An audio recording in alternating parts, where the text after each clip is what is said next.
Class 9 Behave English Chapter 7 Packing by Jerome K. Jerome. Thinking about the text. 1. Discuss in pairs and answer each questions below in a short paragraph, 30-40 words. 1. How many characters are there in the narrative? Name them. Don't forget the dog. Number 2. Why did the narrator, Jerome, volunteer to do the packing? 3. How did George and Harris react to this? Did Jerome like their reaction? 4. What was Jerome's real intentions when he offered to pack? 5. What did Harris say after the bag was shut and strapped? Why do you think he waited till then to ask? 6. What horrible idea occurred to Jerome a little later? 7. Where did Jerome finally find the toothbrush? 8. Why did Jerome have to reopen the package again? Packed bag. 9. What did George and Harris offer to pack and why?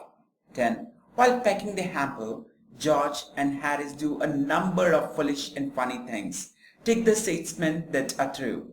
1. They started with breaking a cup. 2. They also broke a plate. 3. They squashed a tomato. 4. They trod on the butter. 5. They stepped on a banana. 6. They put things behind them and couldn't find them. 7. They stepped on things. 8. They packed the pictures at the bottom and put heavy things on top. 9. They upset almost everything. 10. They were very good at packing. Answers. 1. There are 4 characters in the narrative. They are Jerome, the narrator, George, Harris, Montmorency, and the dog. 2. The narrator volunteered to do packing because he thought he was the best packer. He felt proud of his packing and wanted to show it. 3. George and Harris readily accepted Jerome's suggestion. George smoked a pipe and speared himself over the easy chair, while Harris put up his legs on the table and lit a cigar. No, Jerome irritated by their reaction. 4. When Jerome offered to pack, his real intention was to surprise the work. He wanted to show his ability through the supervision. 5. After the bag was shut and strapped, Harris mentioned that Jerome had not packed the boots. He had waited till then to ask because he wanted to make Jerome realize his mistake and ridicule his packing skill. 6. The horrible idea that occurred to Jerome a little later was whether he had packed his toothbrush or not. Whenever he traveled, he could never remember if he had packed his toothbrush or not. This thought haunted him and made his life a misery. 7. Jerome finally found the toothbrush inside a boot when he was putting the things back one by one after returning them out of the bag. 8. Jerome had to reopen the packed bag twice owing to his forgetfulness. Once he had to reopen the bag as he had forgotten to pack the boots. The next time he unpacked when he realized he had packed his tobacco pouch in. 9. George and Harris offered to pack their hampers because it was getting late and they thought that Jerome had taken too much of time. They also wanted to show their skill to Jerome. 10. Statements 1, 3, 4, 5, 4, 6 and 7 are true. 2. What does Jerome says was Montmorency's ambitions in life? What do you think of Montmorency and why? Answer. Jerome says Montmorency's ambition in life was to get in the way and he swung at. Montmorency was a mischievous little dog who loved creating troubles for others. I think that Montmorency was a perfect nuisance because whenever he found people busy with their work, he might feel bored and wanted to get involved. He meant no trouble intentionally, but when people shouted at him or threw things at his head, he got discouraged and then went away to sit silently, which the narrator calls as fulfillment of his co-sight. 3. Discuss in groups and answer the following questions in 2 or 3 paragraphs, 100 to 150 words. 1.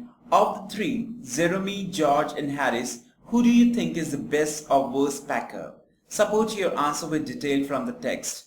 2. How did Montmorency contribute to the packing? 3. Do you find this story funny? What are the humorous elements in it? Pick out at least 3. Think about what happens as well as how it is described. Answer. 1. Of the 3, Jerome is the best packer. He knew how to arrange things in order. Both Harris and George missed everything. Harris packed the strawberry jam on top of a tomato and squashed it. George stabbed on the butter. They were getting constantly irritated by Montmorency till the time Jerome packed, although it took his time. The job, they even kept things behind them and then kept searching for it. They made everything such a mess. 2. The packing escape was already a messy job, and Montmorency's contributions made it even more tiresome. He did his level best to be a perfect nuisance. He came and sat down on things just when they were wanted to be packed. He put his leg into the jam and worried the teaspoons. He also pretended that the lemons were rats, so he got into the hamper and killed 3 of them before Harris could land him with the frying pan. 3. Yes, this story is definitely funny. Not only is the way in which the 3 friends pack for their trip quite mirthful, but the way the author narrates all the incidents is also entertaining. The first humorous element is that he offered to pack George and Harris leaves the whole matter to him. Consequently, he has to do packing, though his real intention was to boss the job. The second humorous element is that George placed the butter on the chair and Harris sat on it, and it stuck at his back. When they searched it for packing, it was missing. They walked and walked round the room. At last, George saw it at Harris' back. The third humorous element is that Montmorency screams in where he is not wanted. He wants somebody stumble over him and curse him steadily for an hour. He pretends that lemons were rats. 2. Use suitable words or phrases from column A above to complete the paragraph given below. A traffic jam. During power cuts, when traffic lights go off, there is utter dash at a crossroad.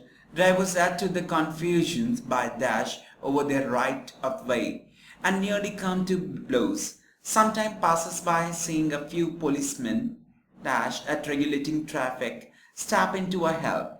This gives them a feeling of having dashed something. Answer. During power cuts, when traffic lights go off, there is utter chaos at crossroads. Drivers add to the confusion by getting into a row over their rights of way and nearly come to blows. Sometimes passerby, seeing a few policemen slaving at regulating traffic, step in to help. This gives them a feeling of having accomplished something.